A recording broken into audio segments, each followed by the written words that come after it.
Okay, so I think we're going to go ahead and begin, Dr. Basu, and just let others continue to log on.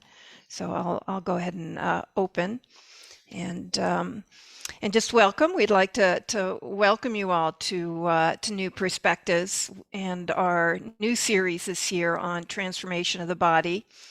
New Perspectives, as most of you know, is being hosted by our university in Surat, India, as well as Sri Aurobindo Integral Life Center in Surat and here in Fountain Inn, South Carolina. I'm Rade. I'm the executive director here in Fountain Inn, and I'm joined by Dr. Vladimir Yatsenko, who is the director of our Institute of Applied Research and Integral Studies, and he will be facilitating the webinar today. So we continue our discussion on transformation of the body from a metaphysical or philosophical perspective and its role and importance in the integral yoga of Sri Aurobindo and the Mother. And this series began earlier this month with Vladimir addressing the Vedic vision of the body, and this was followed by Shraddhalu Ranade on the destiny of the body. So we're hoping you all had a chance to listen either live or to the recorded session of these two, and if not, the recordings are available on our website, and I'll be posting that URL during the talk today. So in continuation of this journey, and with us here today is Dr. Soumitra Basu, whom we are always extremely honored to host on New Perspectives. And Dr. Basu will address the role and importance of the subtle body in integral yoga. Well, most of you know Dr. Basu by now and are familiar with his work as a psychiatrist engaged in consciousness paradigms. Dr. Basu has been deeply interested in the interplay of Aurobindonian metaphysics and mental health, and has developed a module-based, consciousness-based psychology, and along with Dr. Michael Milovich, has authored a book on this topic. Dr. Basu is also the founder and editor of Namaha, the Journal of Integral Health, and the author of the book, Integral Health, A Consciousness Approach to Health and Healing. So welcome, Dr. Basu. Always, again, an honor to have you here. And I just want to remind everyone before handing it over to Dr. Basu that he will be taking questions at the end of this webinar. So post any of your questions in the Q&A box rather than the chat box. And with that, Dr. Basu, I'll hand it over to you. Thank you. And thank you, Radhe and Vladimir, for giving me this opportunity. A very important topic, the role of the subtle body, the importance of the subtle body, the very concept of the subtle body, which is a very significant and cornerstone in the integral perspective, where we want a transformation of life, of body, of consciousness, of our being. So that is very important, and which had for a long time been neglected, because we had always in the spiritual tradition given much more importance to the soul, which is important also, because the soul is actually the prime what we call the integer in the whole system. But then the body also is this instrument, and that we have not given that appropriate attention, and we shall try to do that. And in doing this, and especially in trying to understand the role of the subtle body, or the position of the subtle body in our integral perspective, so we will be considering three different things, which came one after another, not in that linear sequence, but in a sequence of consciousness. These things also happened. Why do we have to consider ourselves with the subtle body? Because the gross body is limited. There are limitations of the gross body. So this is first, we have to have a sweeping overview of this, that the limitations of the gross body. And then there is this, what you call, this realization that behind the gross body, there is a subtle body, there's a body consciousness which can be developed. And then you have the mighty transformative vision of Mother and Sri Aurobindo. They had a great spiritual vision that what would be the future body. And lastly, then they devised the ways how to go the subtle body, how to develop the subtle body, so that will lead to that vision, which the transformative vision that they had. You see, it is very interesting that the vision comes first, and then we try, and then Mother and Shiva, then they try to develop how that vision can be actualized in the world. So the vision is coming first. Always the vision is first. The other things that are worked out, they come afterwards. So we'll go to sharing our slides.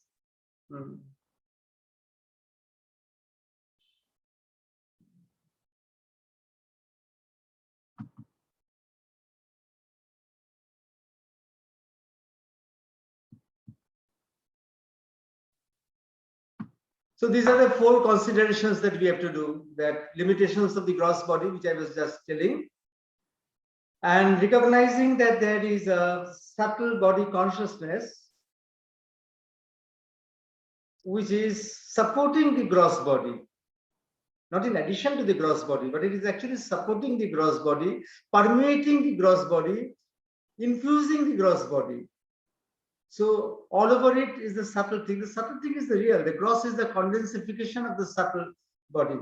What we say, what we see, what we experience as a gross body is actually a condensation of the subtle body, which is primal.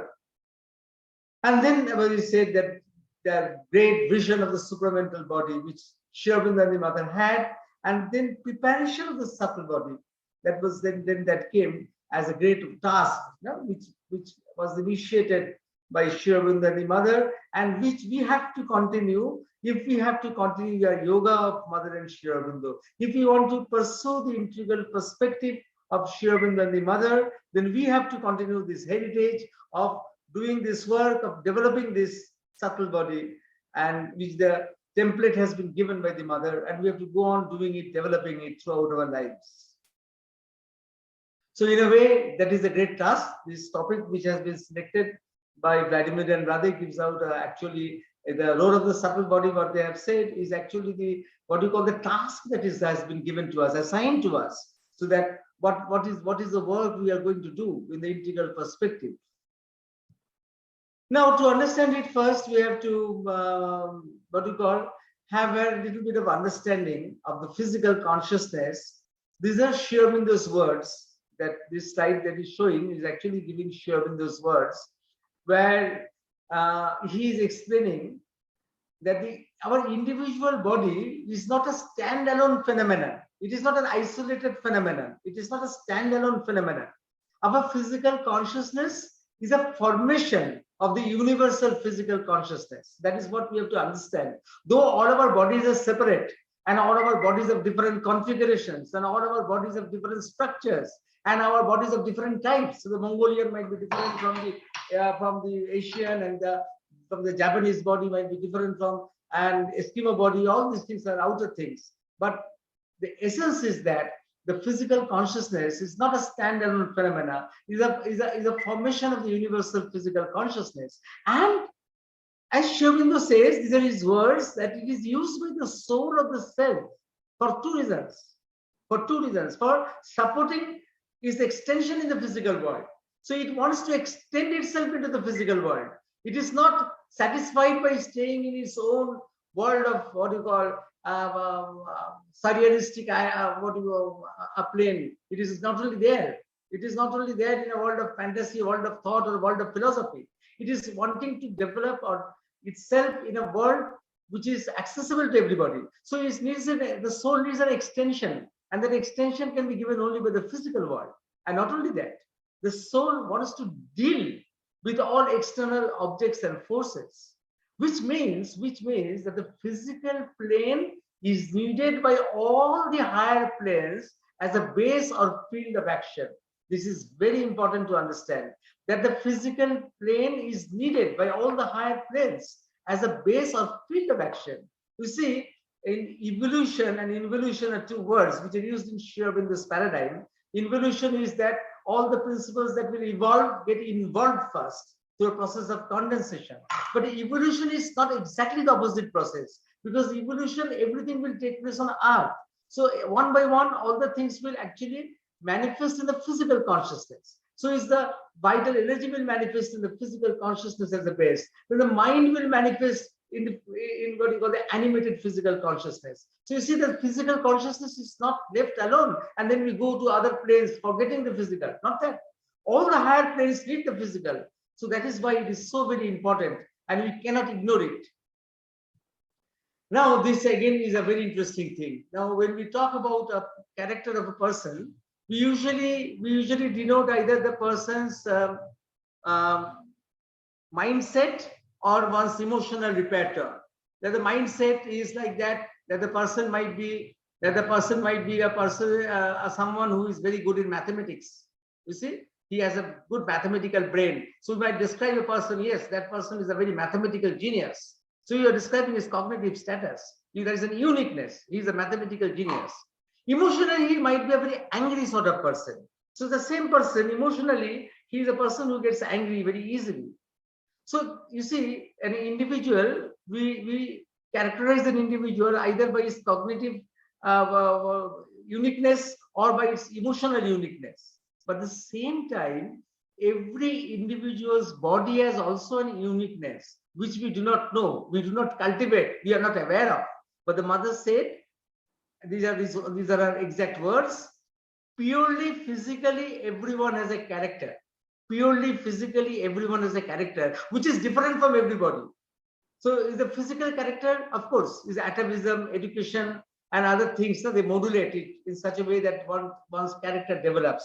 Though the true character you can only understand only when you go to the subtle physical. For example, the outer personality, which psychology studies, is of very little value in spirituality. In spirituality, it is the inner being which is more important. You know that Sri Aurobindo's psychology always starts from the inner being. So the outer being is studied in classical psychology, in academic psychology, in so many ways. But in spirituality, it has no value. The main value comes from the inner being. So like that, in spirituality, it is a subtle physical. You see the inner physical. Inner physical, we have an inner body, which has an inner mind and inner vital and inner physical. Now the word inner physical in English, it doesn't sound good. So Sri Aurobindo used the word subtle physical. Subtle physical is the same as inner physical. Now, so that inner physical, then you know the real uniqueness. But even outside, everybody has got a different character, which shows that inside, again, if you cultivate, you will again come to something even greater uniqueness, that you can come into that point.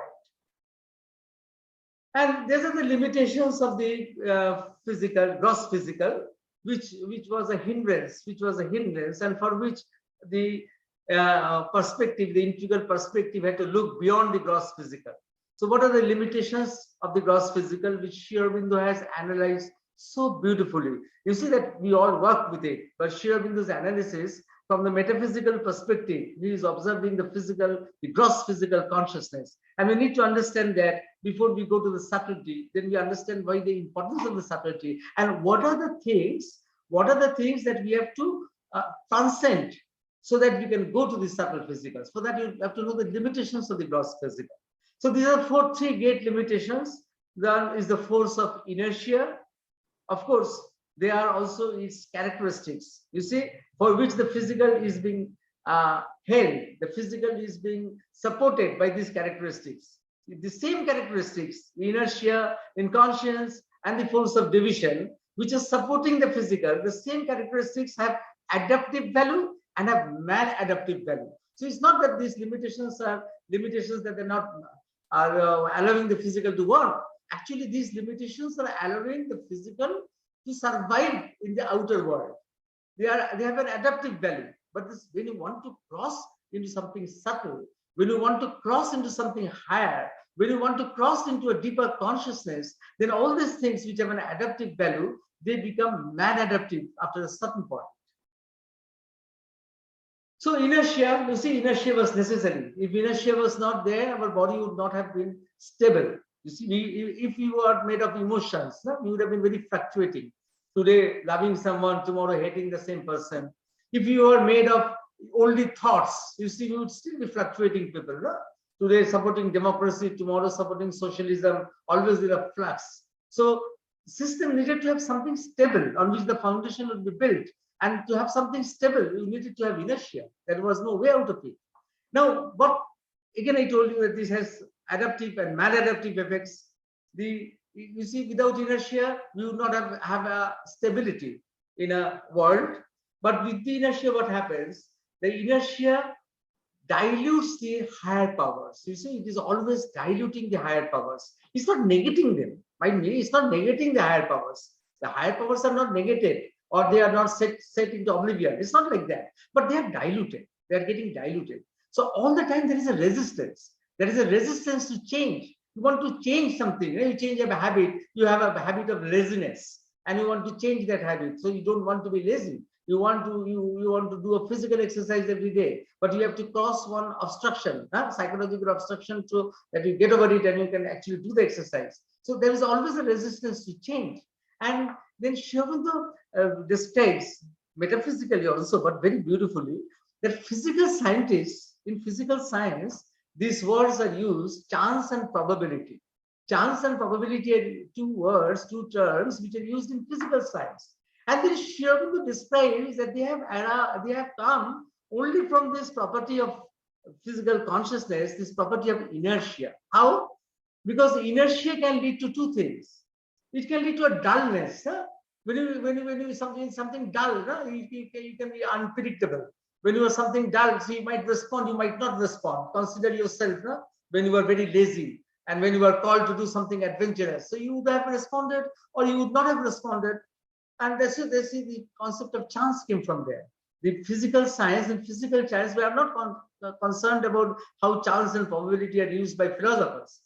Sri Aurobindo is here talking about the term used in physical science. And also the probability. This concept of probability came because inertia can cause a dispersion or chaotic activity. So you see that resistance by inertia can lead to this type of chaotic activity. So from that, it came the concept of probability came. And this resistance to change gives rise to other things. The mechanical repetitiveness, why we have always habits. The habits are die very difficulty. It is very difficult, with great difficulty, the habits can get what you call changed. Habits die hard. That's because of the mechanical repetitiveness of the physical consciousness. And the physical consciousness is very slow in arousing. So emotionally, you can be aroused very quickly. Something happens, someone hurts you, and you immediately respond emotionally. But the body will not respond so quickly. It is aroused slowly, and then it's sort of passing. So all these things, I'm not going into details. All these things have adaptive values. All these things have maladaptive values. The same values, they have adaptive effects, they have maladaptive effects. I'm not going into that, just giving you a broad idea that why we need the subtle body, because we have to cross over this inertia.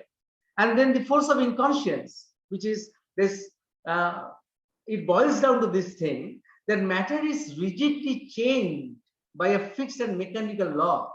You see, while spirit is free and creator of its own law. So this is a very great difference. Why we want to shift from our present body to a different kind of body, because this present body is rigidly chained by fixed and mechanical laws. But if I go to the realm of spirit, if my body goes to some other realm where it can be in tune with the spirit's freedom. And then inertia prevents conquest of ignorance and the brute force, that is the power of ignorance, which is a very great important hurdle, which is a very great hurdle to transformation, to cross over to the subtle body. Ignorance is something, and that ignorance is the terrestrial ignorance accumulated over centuries and centuries and centuries of human civilization. For human civilization has accumulated this ignorance for centuries and centuries. So it's not a big, it's a very big thing. And this force of division, the third thing is force of division, which Sri Aurobindo used that phrase, formula of accomplished divisibility. It's not only divisibility, the physical consciousness is divisible, otherwise forms would not have been produced. Otherwise forms would not have been produced. But the forms are, you see, the forms also are unique. Each form is unique. That's why Sri Aurobindo uses this term, accomplished divisibility. So each form is unique. That means each form is being boosted by something. Some principle is boosting a form. Something like ego is boosting that form, or holding that form, or trying to change that form.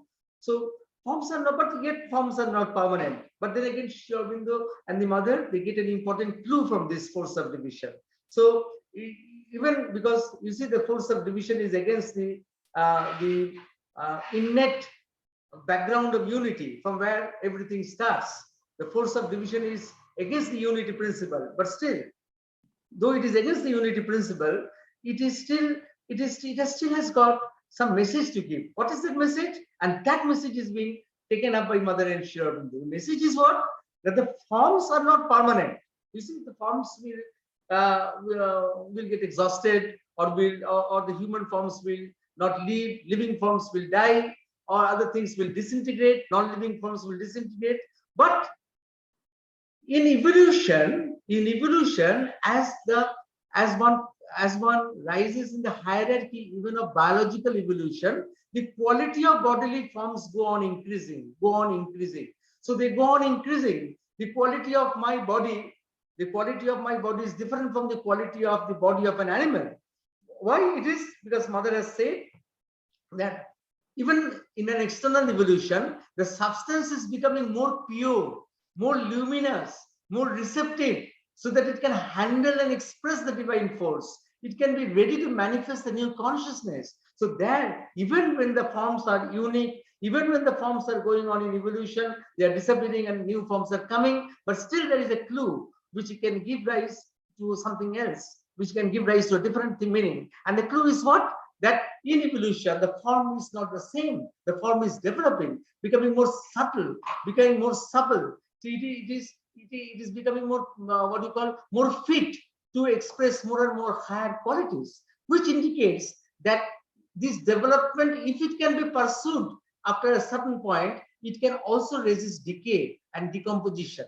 So this can be done. So it is the evolution which is giving, even the outer evolution is giving that clue that this thing can be done. One can go and work for it. And therefore, this concept of the body consciousness could be developed. So what is the body consciousness on which Mother and Sri Aurobindo have given a very great importance? And to understand the subtle body, the first thing that we have to do is we have to develop our body consciousness. That is a very great thing. Today we are not only talking of the principles. I hope that afterwards we'll have programs where we present you or we discuss the ways of how to develop the body consciousness. Actually, what are the techniques by which we can develop our body consciousness? One example I can give you, which the Mother gave, that some of you who are adept in playing the piano, you know that you can train yourself in such a way that at a certain point of time, not only your hands can go on playing the piano, but your mind can go on doing some other thing. But it might be also going on trying to understand or trying to, what you call, solve a mathematical puzzle. So it can go to that extent also. The mind can go to that extent also. So that is the subtle, what you call, this body consciousness becoming subtle. So the subtle consciousness is something which can be aroused, and it can act independent of the mental will, or it can act against the mental will. You see, it can be aroused in such a way that it can act independent of the mental will, or it can act even against the mental will, which we do not have now. For example, if you have a pain in the body, and with your mind, if you want to tell that no, the body should not have pain, will the body listen? The body will not listen. The body will not listen to your mind mental suggestion that the pain is not, you will not feel the pain. But if I give you a suggestion in a state of hypnosis, and if you are what you call gullible to hypnosis, you see everybody doesn't respond to hypnosis. So the more intelligent you are, the more you will respond to hypnosis, because then you are more flexible to suggestions. Then of course your body might listen to it. Your body might listen to that. So you see that subtle body consciousness, that somebody is doing it for you, but you can also do yourself. You see, without somebody hypnotizing you, you can also develop your own consciousness to such an extent that it can listen to your suggestion. But then the other very important thing, it is not only concerning the what you call developing the just that I will develop my subtle body consciousness. You see, the physical consciousness is controlled by a part of the mind which is called the physical mind. Sri Aurobindo calls that the physical mind. It is a very lower part of the hierarchy of the mind. So above it are the great minds, the intellectual mind, the emotional mind, the cognitive mind, the aesthetic mind, the ethical mind. All great minds are above. But this is the most basic. It is there at the bottom level. The physical mind is only concerned by modulating the physical consciousness. So it is just controlling the physical consciousness. Then the physical mind is something which is a habitual mind. It's a habitual mind. It's a mind which is, you see, most of the time we are actually in the physical mind. We are always thinking habitual, trivial things. When I come out of the house, am I thinking of great philosophical things? I'm thinking if I have locked the door properly, if I have put up the gas stove properly, if my child has returned home properly from school, all small things that go on, which have no value, but very trivial things. So this is the physical mind. Now, this physical mind has to be refined. Of course, in civilization, it has been refined. Otherwise, we would not have been moved by novel ideas and dynamism. So refinement of culture and conscious development of the individual has happened when the physical mind has been refined. You see, if the physical mind is not dealt with properly, then we have problems. You can get stuck up in the physical mind. People who suffer from obsessive compulsive neurosis, they get stuck up at the level of the physical mind. Now, this physical mind, because it controls the body consciousness, it has to be illumined by the higher forces. Otherwise, it will not have the preliminary step towards developing the subtle body. You see, to develop the subtle body, first you have to develop the body consciousness. And to develop the body consciousness, not only you must be aware of your subtle body or the subtle body called the envelope that is surrounding you, permeating you, infiltrating you, but you must be also conscious of the physical mind that is modulating it. Otherwise, you will not be able to control your body consciousness. Now, this transformation of body, as Sri Aurobindo has said, that it has got it has got its own difficulties. Towards the end of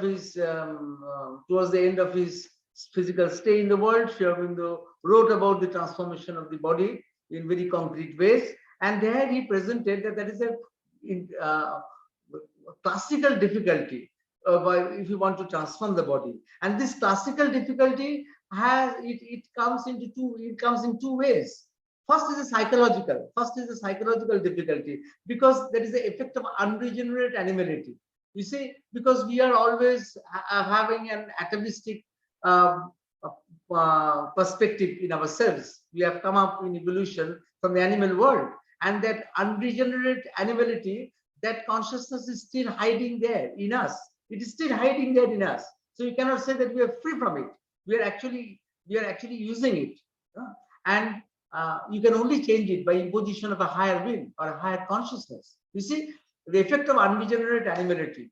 I don't know if Vladimir will scold me for this, but just as a matter of joke, I will tell you, but how it is true, that we still, all over the world, when we abuse people, the commonest word which we use in all cultures is son of a bitch, son of a dog. Because you see it as an atavistic precursor, because the dogs and in sex, they will have no differentiation between the mother and the child. So we still carry that unregenerate animality in us. It comes up in our verbal abuse. See, this is something which psychoanalysis found out. So it's a what you call, it's proof of that animality that we are still carrying in our consciousness. And then the main thing is that the corporeal problems. The corporeal problems is the problem of the body organs. And then Sri Aurobindo said that the function and the structure both have to change. The function has to change and the structure has to change. And the function, the body organs will become more subtle, will become less blindly material. And structurally also there will be change, that the organs will become more of plastic transmitters of forces. You see, it might seem to be a big dream, but actually in the world, we are preparing for it all over the world. You see, I will give you an example. In all over the world, in surgery, we nowadays do not favor gross surgery. We favor pinpoint surgery. We prefer what you call microscopic surgery. Why? Because we don't want the body to be grossly disturbed.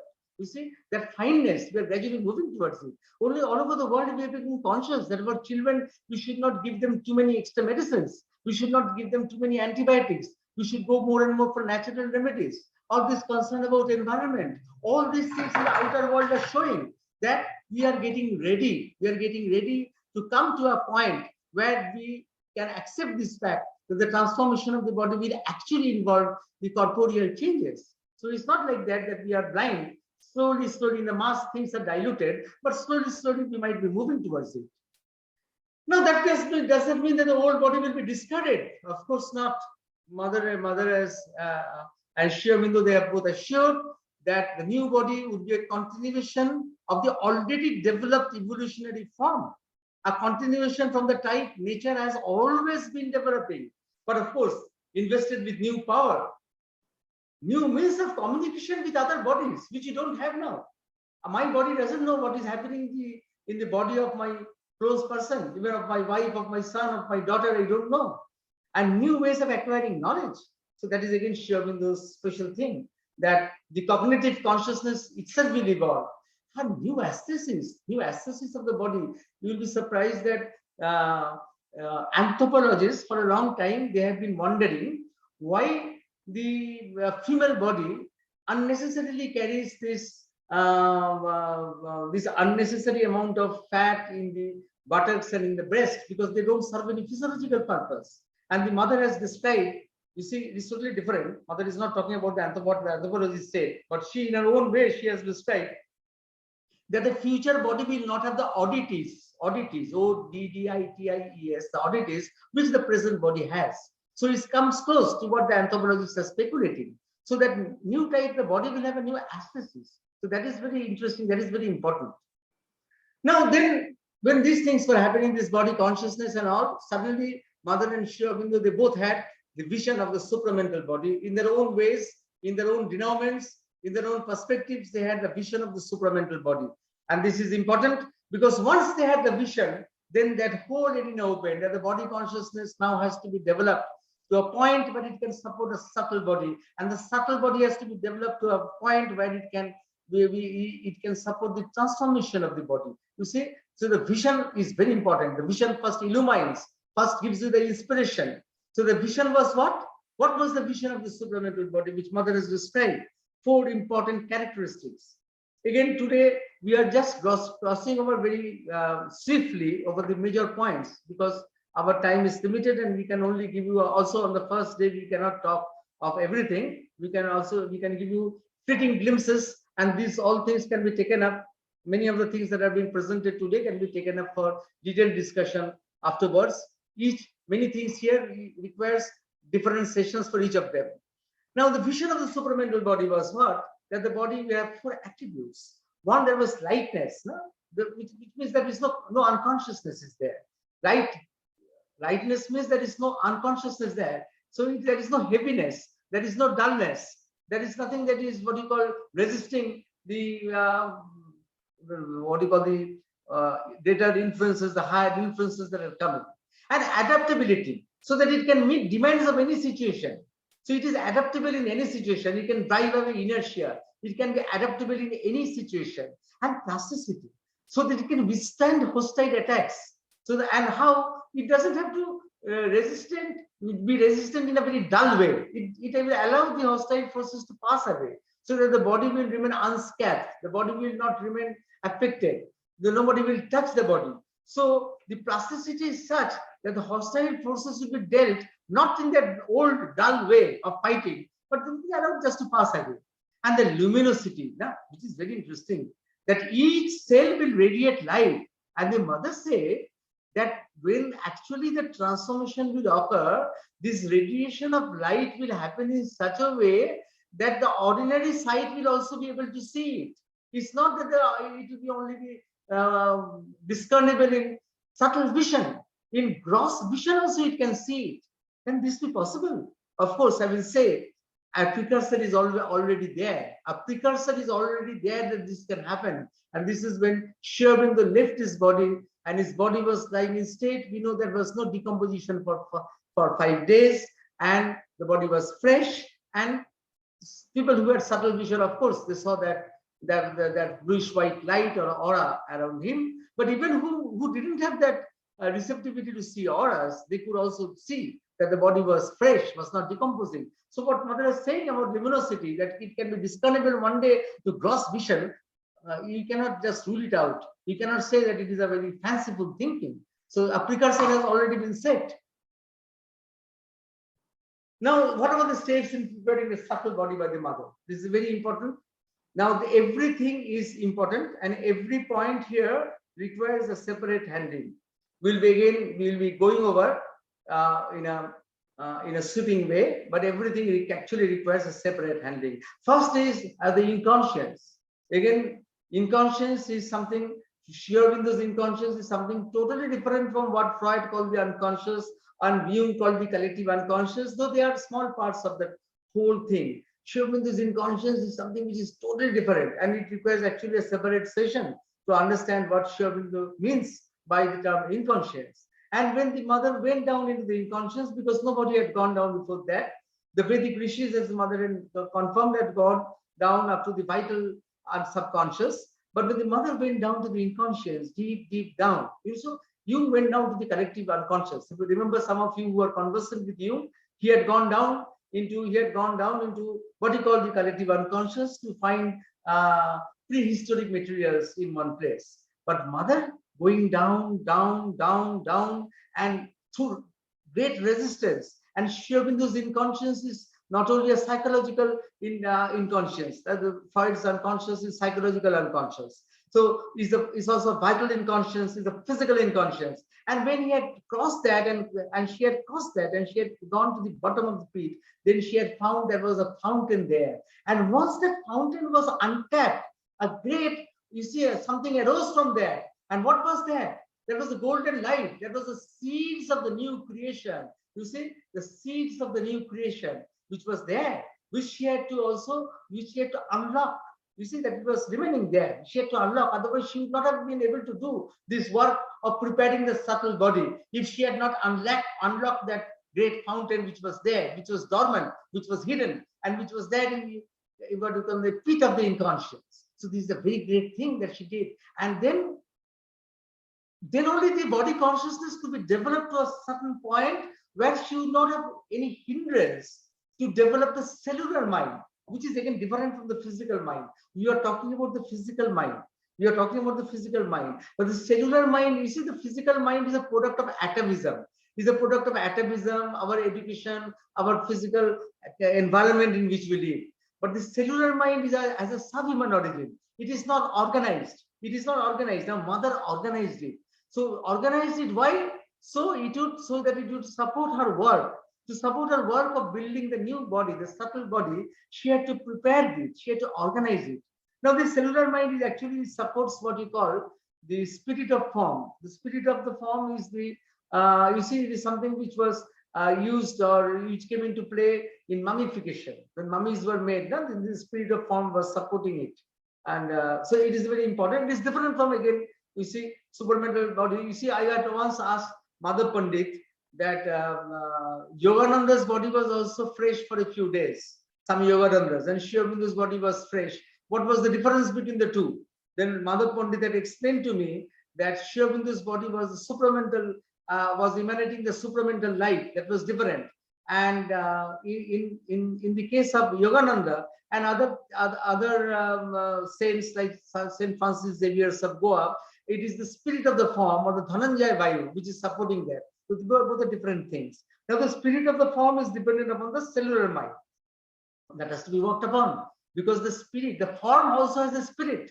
And unless the spirit of the form is used, you cannot build the subtle body in a permanent way. So the subtle body to be built in a permanent way, you need to activate the spirit of the form, not in the way it was done in the past. It was activated for mummification. There's a different thing. But here it is being done for a very different purpose.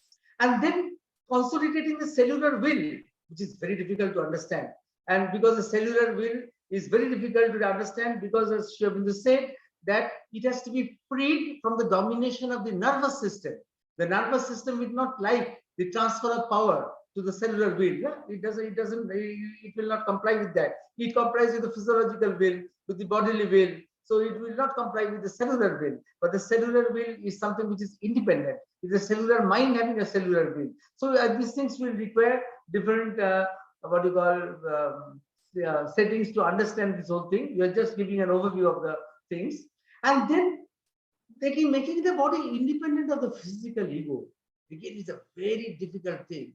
You see, Many people say that I want to be free from the ego. Ego is something again which requires a different session altogether. Ego from Sri Aurobindo's perspective is totally different from ego understood by others. Now, what we are telling here, to make matters short, that if you want to be free from your intellectual prejudices, you can work on your mental ego. That's okay. Somehow it's difficult, but people can do it. If people want to be free from their desires, no, and their emotional upheavals, they can work on their vital ego. It's difficult, but still it can be done. But the physical ego is holding the physical body. You see, the mental ego, which was holding your thoughts, your ideas, which you could replace by other set of ideas. Well and good. Your vital ego, which was holding your emotions and desires. Of course, you could replace it by higher desires. Well and good. But the physical ego, if you discard it, then how are you going to replace the body with something else? How can you do that? It's very difficult. And mother found it so difficult. And in a very painstaking way, she describes it in the agenda. She said that she wanted to drive away the physical ego without disrupting the harmony of the physical substance, without disrupting the physical body. And it was very difficult. And she told that while I was doing it, I came to a point where it could be this, it could be that. That means her life would have been in danger, in jeopardy. Life would have been gone away because the physical substance body would not be there to hold it because the ego is not there. So she said that she couldn't do it alone. She had to invoke the destructive power of Shiva. You see, she had to invoke the destructive power of Shiva, and Shiva's destructive power destroyed that physical ego. You see, we grossly think that Shiva destroys very big things like continents, mountains, and this and that. It's not like that. Shiva destroys subtle things. When Shiva is the destroyer, we say, actually is not destroying big things and causing earthquakes and volcanoes and all that. That's not like that. It's not metaphysically, it's not that. She's destroying subtle things, psychological things, metaphysical things is being destroyed. And this he destroyed, the physical ego was destroyed. And then we see that it's so important. So when we say that I am trying to get rid of the ego, it's very easy to say that. It's so difficult. So that was also very important to support this subtle body, to produce or support a body which will be free from the physical ego, needed that very great work that will be done by the mother. And then only you can do you could come to the next point where the body will be now influenced by not the usual determinism of nature, but by the determinism of a higher nature, by higher things. So it will not be subservient to the old things. And then, of course, I was talking about illumining the physical mind and the physical being. So that was very important. And you see, we are not talking here today. It would be very interesting. One day we could talk about the milestones that mother achieved while doing this transformative work, by developing this subtle body. She had to achieve certain milestones. And one of the first milestone was to have the physical mind illumined. How? When Sri Aurobindo passed away, the supramental light from Sri Aurobindo came and entered her physical mind. That is called the mind of light. And that is a very concrete step in the development of the subtle body, in the concrete step in the development of the future transformation of the future body. That actually it is Sri Aurobindo's passing away is a very great sacrifice. Sri Aurobindo's passing away actually is a very, very great sacrifice, the importance of which we don't understand. And while he was passing away, the supramental light was transmitted to the mother, who received it in the physical mind, and the physical mind became what was known as the mind of light. And then only you see that the control over the subtle body would become more, it would become more formalized, would become more organized. And you see, preparing the new body in the subtle physical. Again, you say, is this possible? Of course, this is what occultism, metaphysics, and spirituality and mysticism, they all say, that whatever happens in the gross world is preceded in the subtle world by things that happen in the subtle world. And not only that, today neurosciences also say that. You see, we have now found out, neuroscientific research has found out that before an accident happens, the brain becomes ready. The brain becomes actually ready to face the accident. We call, in the language of neuroscience, readiness potential. The brain goes into a readiness potential. So even before an accident happens, the brain knows that something is going to happen, and the brain is alert and ready beforehand to combat it. So you see that proves that there is something that is happening in the subtle world. Even if you remember, some of you while driving, while having a drive here on a long journey, that just before a small accident happened, a second or two before, something changed in the atmosphere, something changed, some subtle vibration changed, and you knew something is going to happen, and then an accident happened. So all these things happen. We have premonitions, no? In dreams, we have premonitions that something is going to happen, and then actually that thing happens. In dreams, we see dreams of people who have died, and then afterwards the death happens. In dreams, we see places where we have not visited, and afterwards we visit those places. So this means that whatever happens in the physical world is preceded in the subtle world. Events happen before. If that can happen, the subtle body can be prepared also in the physical world. Why not?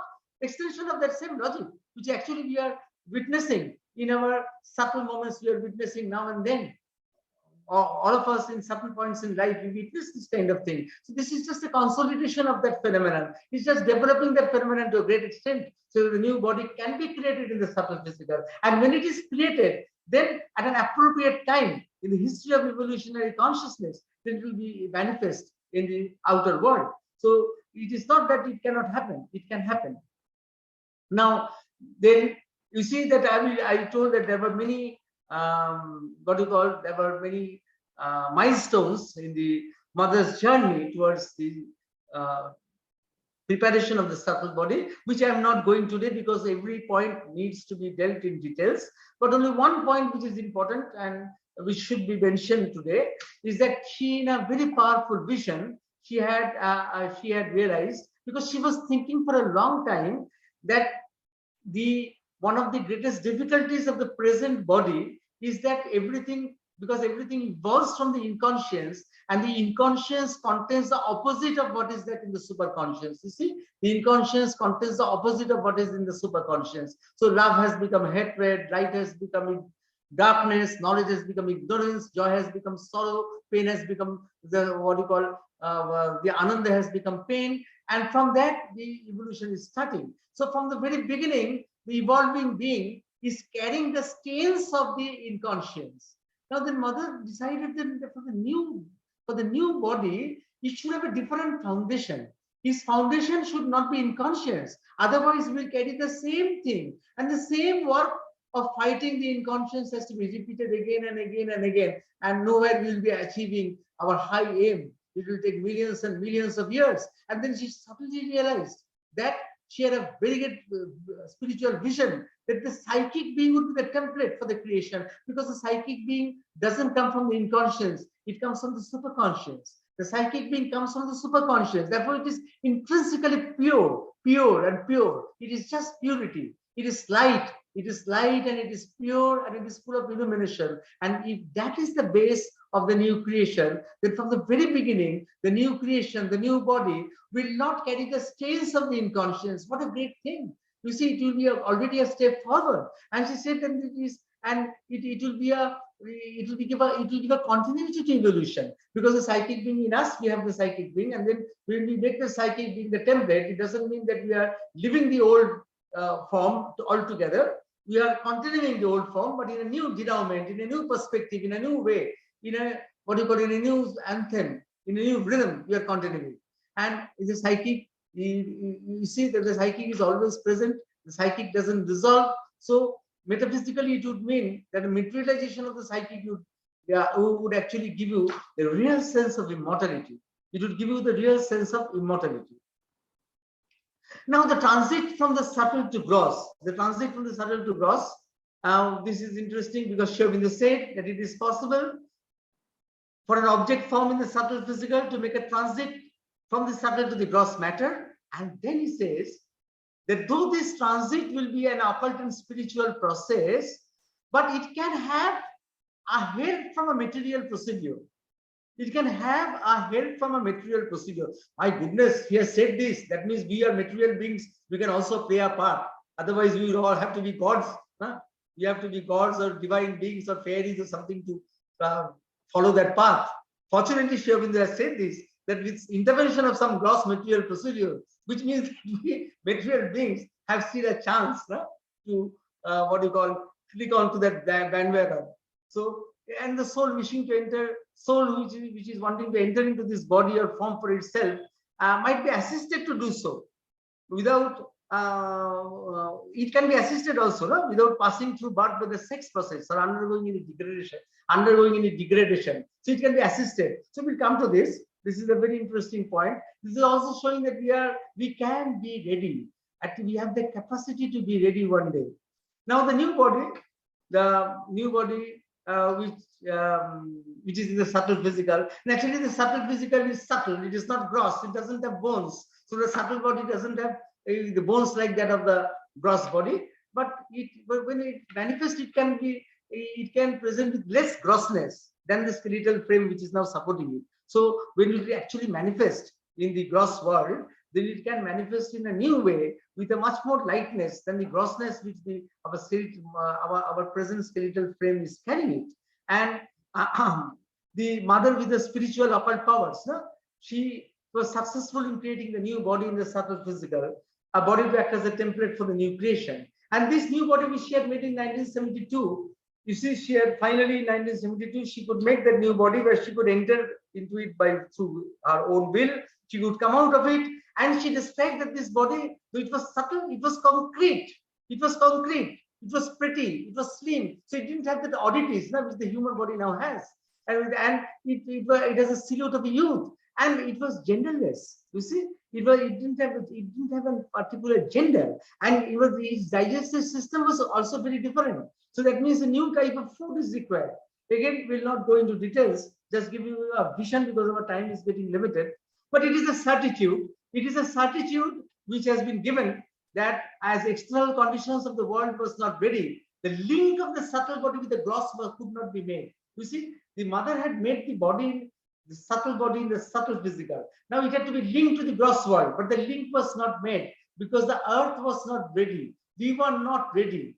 The general consciousness of the world was not receptive to that. So it is remaining there, but so at one day it will come, but at the same time, its presence there, the presence of the subtle body which mother has made there is actually stimulating the gross world in its own way. You see, if the title of today, the role of the subtle body in the integral perspective, I would say that the role of the subtle body made by the mother is having its own effect, its own repercussions, which we don't know unless we concentrate on it. And unless if we think on it, then we can understand little by little how the subtle body is influencing us, how we are also understanding even in a very gross way that we have to become more subtle. You see, which we are already, I said, that we are beginning to understand even in a very gross way, even in our conditions of health, in our concern about ecological well-being, in our concern about our less dependence on heavy drugs and all that. So in a way, we are going towards subtlety. Might not be that vision, but that indirectly, that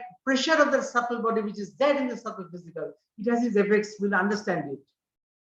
And then the postscript is, again, our time is less, we'll take a few minutes, 1-2 slides, that the spiritual occult means of procreation. Sri Aurobindo said, Sri Aurobindo was so practical, so practical. He said that the spiritual occult means of procreation will be preceded by physical science that would find physical means for bypassing the usual process of procreation. And he said this in 1950, that even before the spiritual occult means happened, the physical means for what you call science will find out the physical means. And you see, 1950, Sri Aurobindo said this. And before, you see, just shortly before he passed away, then he said this, and then in 1953 we have the report of biochemical pregnancy. We have the IVF babies in 1978, and then we have this in 1996. We have the sheep dolly, which was cloned from a somatic cell, which is mighty. What do you call? Might be a just we are talking about a sheep, but it is a very important thing that it was cloned from a somatic cell, not from a sex cell. It was cloned from a somatic cell, not from a sex cell. So all these things that happen one after another. Showing this comment in 1950, followed by 1953, 1978, in 2015, they approved the creation of IVF babies with DNA from 3 parents. All these things are showing that the dependence on the usual process of procreation is not going to be there. Together with it, I will tell that the huge amount of adoption that is now happening in the world, where the parents are wanting to transmit their consciousness, not through genes, but through consciousness, transmitting consciousness through consciousness. That happens in very what you call illumined people who are adopting children. This also happens, and so and the mother's occult experience actually succeeded in making the subtle body as sexless. It is very interesting, because sex came with sexual death came with sexual reproduction. You see, death came with sexual reproduction. Asexual reproduction had no death. So when you want to have the consciousness of immortality, that is why the rishis wanted to go transcend above sex. It's not because of moralistic reasons, mind you. The rishis didn't want to transcend sex merely for moralistic reasons, but intuitively they understood that this thing, that with death only, the sexual reproduction, death only came because of sexual reproduction. And if you want to have the immortality, the consciousness of immortality, you have to arise above sex. And if you have a sexless child that is going to be, then you are really going to have the king children of the future. Something new is to be formed. And the mother said that until a new species, and then also immortality, which we cannot say now. As mother says, we can't say it is impossible. You see, until a new species was conceived of, so we never thought that something could change. That was a fixity of everything. But mother says that we can't say it's impossible, immortality, because everything is possible. But that means something very different in the combination of matter, in the organization of matter. So this is what is our task that we can do if we want to follow Mother in Shiva in this yoga, that work on our body consciousness, work on our subtle, or what you call our subtle cells. We can start that work, because this is what we are going to give as raw material to the mother. You see, the next life, the Tibetan Buddhists say that in this life you don't prepare for the next life, then this life is useless. And I would say for us, there are two preparations we can do for the next life. But that is surrendering to the mother our whole being, so that it can be used as a template for the new creation. How to do that? To develop our psychic being, and to develop our subtle body, to develop our subtle cells, to develop our body consciousness. Then these things will remain there in the cosmic consciousness. The subtle work that we do on our body will remain in the subtle consciousness. Our psychic memories will remain in the psychic consciousness. And mother will use them as a raw material for the new creation. So that we can have, as in Savitri, has been said, that I saw them cross the twilight of an age, the sun-eyed children of a marvelous dawn. So one day we can go to that. But remember, in the middle, as mother had, I told you that the milestones have not touched. In the middle, that in 1969, 1st January, in this path, mother had said that the subtle body will first create intermediate beings. So we'll come to that, I think, hopefully one time next. When they are directly like that, the supramental being will not come. There will be a preparation. First going to the body consciousness, preparing the subtle body, then the intermediate beings, the apprentice Superman, and finally that consummation, what you call the culmination of the great dream which Mother in Shiva had. I think I will stop here and leave it to Vladimir to see how to formulate questions, because time is short. Yeah, thank you. Thank you so much for this beautiful presentation. It is going so deep to the end of the story, till our aim, why this body is what it is for. Can we maybe stop the sharing and go straight? I will.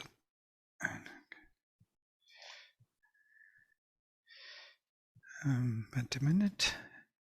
Stop. Okay, I did it. Yeah, now we can see you in full screen. So there are several questions here. One of them is, dear Dr. Basu, please advise how to be free from inertia in mind, making feel head heavy.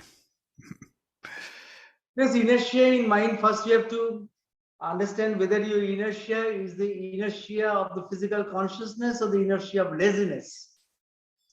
First, you have to differentiate that, because in laziness, you have an element of ill will. If the inertia is because of laziness, then there is an element of ill will. Then that ill will, you have to get over that ill will first. And if it is just pure inertia of the physical consciousness, then you have to break that inertia. And one of the first things that was done in the world to break the physical inertia was development of physical exercises. why physical exercises came into the world. It was to break the physical inertia. No? It was to break the physical inertia. Otherwise, the physical exercises would not have come into the world. So then you have to have your own set of exercises, which will be different from different people. You have to have your own set that suits your own work, your own timings, your own system of your body. You have to develop that which can break that inertia. So that is a yoga that you have to find out. Everybody has to have a different yoga of the body. Everybody's body is different. So you have to develop a yoga of the body to find out what kind of physical activity breaks your inertia. I have, from my side, one question. You remember when Sri Aurobindo converted the bite of Scorpio into the bliss by his consciousness, and then he tried to do the same when he broke the hip, and he said that he couldn't succeed because the bones are more solid or something. Could you comment on it? Yes, yes. You see why this happens and why this is possible. Then you have to understand the concept of the vital physical. You see, at first that was the physical consciousness. When life force impinged on the physical consciousness, there was a friction. There was a friction, and that friction is like what you call. There was a friction, and that friction is still continuing in our system, in our organs as a memory, which can be aroused when pain is aroused.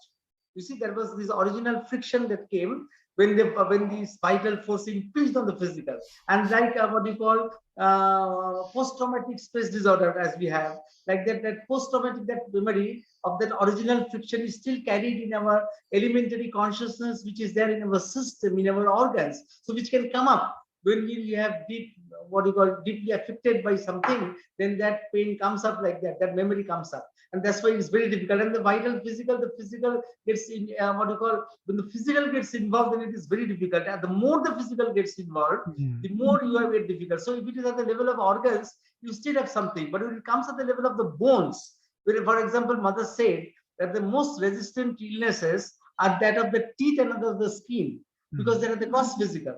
So extending that, the bones also, because the skeletal frame is the basic on which the whole structure has been built. When something is hard there, then it is very difficult. But at the same time, the vital physical, when the vital force impinged on the physical, it was also done with joy of Ananda. Such Ananda of Sachidananda was also acting in it. And so it was vibrating with joy also. So the same thing which when that friction caused pain was also carrying an element of pleasure, an element of Ananda. Otherwise, this jump would not have happened. Jump happened because there are we jump, no? Children jump. Children do the high jump, no? They get hard when they do the jump, but because they get emotionally surcharged, they have the joy of jumping, that's why they jump.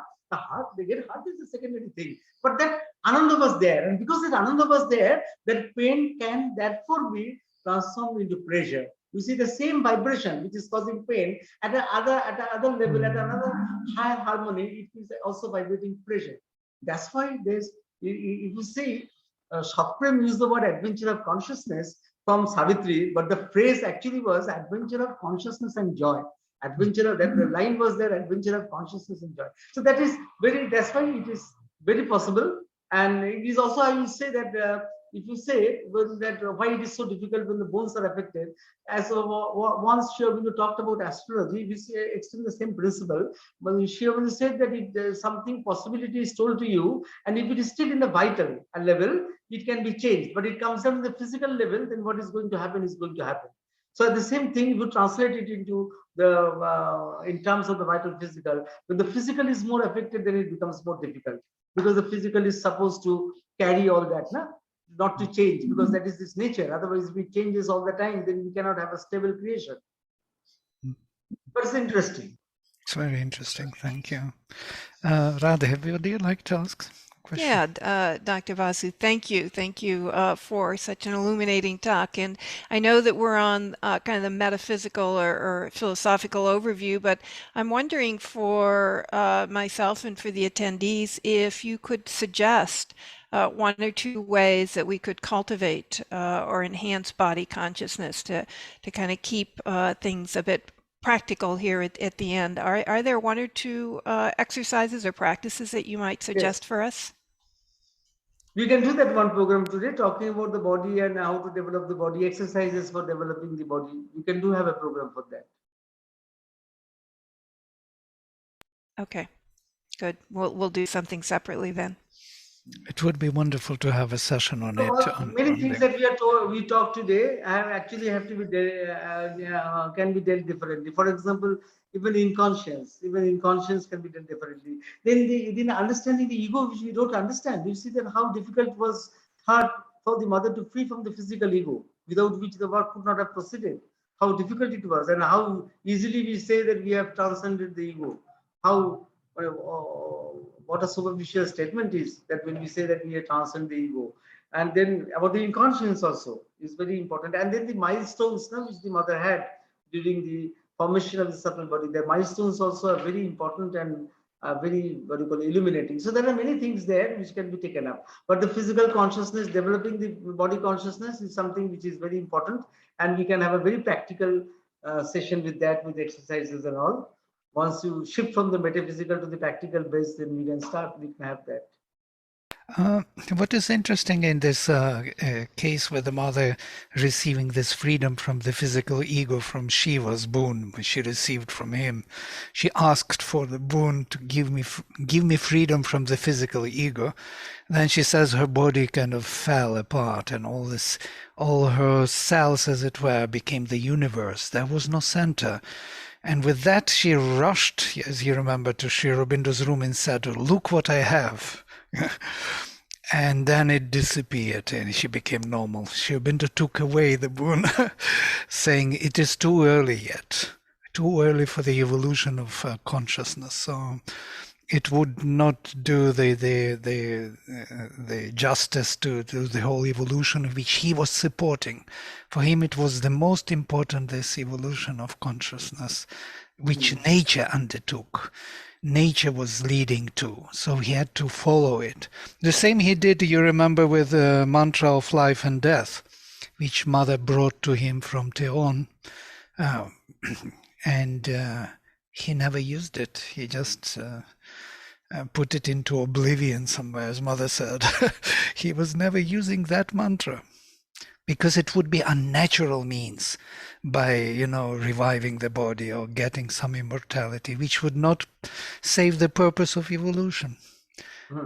This is the greatness of Sri Aurobindo. And the great sacrifice that he did.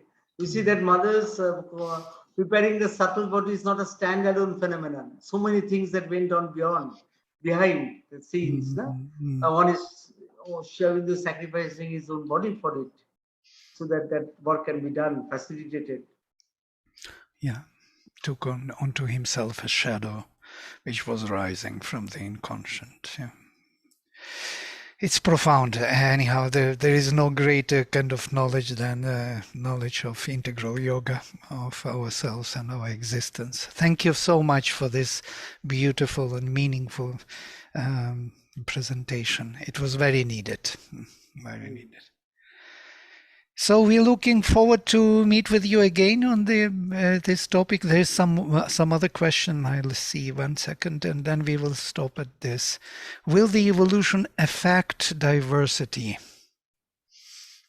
It will actually diversity will be supported in a new way, where the diversity will not be chaotic. Diversity. You see that Sri Aurobindo said that we began with an anarchy, which was an animal anarchy, but we would end up in a different kind of anarchy, which is a divine anarchy. It means there will be a tremendous diversity, but there will be no disharmony. There will be no disharmony. The unity will not be disrupted, and the harmony will not be disrupted. So, and again, so everybody will be free. Everything will be free to find its own course. So there will be enormous freedom. We see the spiritual anarchy. She has talked about the spiritual anarchy, which will be our goal. We started from an animal anarchy and we are going to a spiritual anarchy, which means that it will be a great diversity of freedom, and yet there will be no disharmony, there will be no chaos. So it will be something much more beautiful than what we can conceive today. So thank you so much, and let's meet again in the future. Thank you, Dr. Basu. Thank you. Appreciate it. Namaste. Namaste.